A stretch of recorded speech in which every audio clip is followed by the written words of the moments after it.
роҳандозӣ гардидани озмуни ҷумҳуриявии фуруғи субҳи доноӣ китоб аст дар даврони соҳибистиқлолӣ яке аз иқдомҳои маорифпарваронаи пешвои миллат президенти ҷумҳурии Тоҷикистон Эмомалӣ Раҳмон мебошад. Озмун бо мақсади баландбардоштани завқи китобхонӣ, такмили захираи луғавӣ, тақвияти ҷаҳони маънавӣ миёни аҳолии кишвар аз ҷумла хонандагони муассисаҳои таҳсилоти томактабӣ ва миёнии умумӣ, донишҷӯёни муассисаҳои таҳсилоти ибтидоӣ, миёна ва олии касбӣ, калонсолон ва намояндагони касбу кори гуногун дигар табақаҳои аҳолии кишвар доир мегардад. Дар шаҳри Исфара ғолибони даври минтақавии озмуни мазкур дар даври шаҳрии озмуни фуруғи субҳи доноӣ китоб аст иштирок намуданд ва иштирокчиён нисбати соли гузашта чанд баробар зиёданд.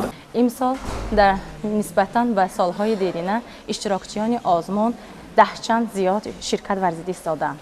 иштирокчиён бо тайёрии хуб ширкат варзида истоданд ки сафи китобхонҳои шаҳри Исфара бештару бештар зиёд гардиданд.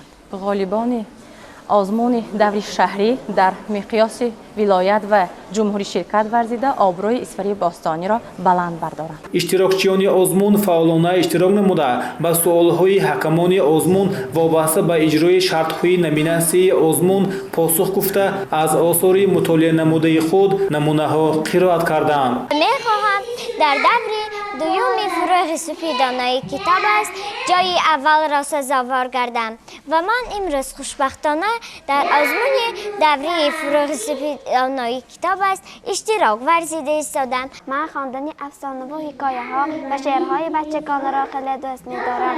мехоҳам дар даври ҷумҳуриявии озмуни фуруғи субҳи доноӣ китоб аст иштирок варзида ҷойи аввалро ишғол намоям. дар озмун ба ҳар номинасия як рӯз ҷудо шудааст ки ҳакамон метавонанд иштирокчиёнро хуб санҷанд.